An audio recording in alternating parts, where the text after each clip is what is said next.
सरकार इसे सुनिश्चित कराने में जुटी है।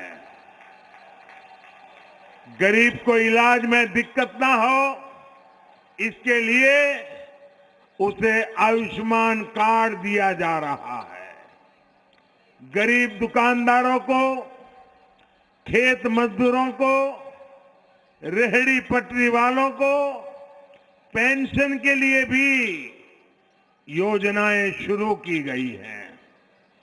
पीएम किसान योजना के तहत कौशाम्बी के 2 लाख से ज्यादा किसानों के खाते में 350 करोड़ रुपए सीधे किसानों के खाते में जमा किए हैं।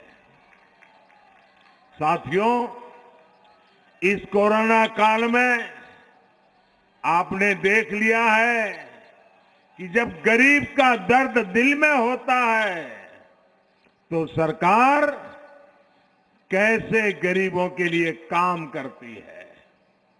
हमारी सरकार पिछले 2 साल से यूपी के 15 करोड़ लोगों को मुफ्त राशन दे रही है।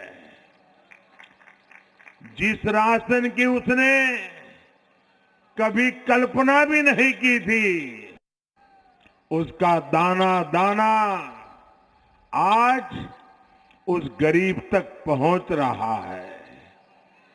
सरकारी राशन की दुकानों का पहले क्या हाल रहा है, ये आप मुझसे भी ज्यादा जानते हैं। और कोरोना के समय सब कुछ ठीक कैसे चल रहा है, हर गरीब को राशन कैसे मिल रहा है, ये भी जानना बहुत जरूरी है।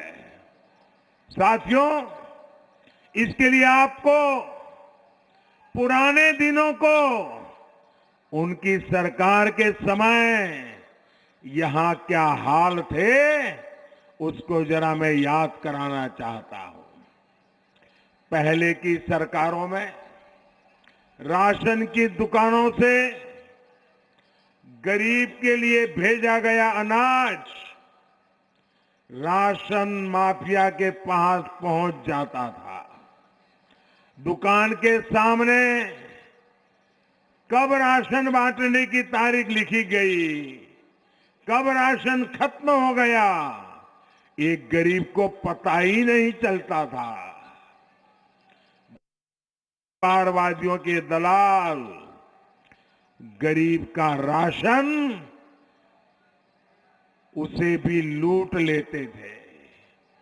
यहां तक कि उनके मंत्री, उनके सांसद, उनके विधायक, ये सारे परिवारवादी टोलियां ये गरीबों का राशन लूटने में शामिल रहते थे।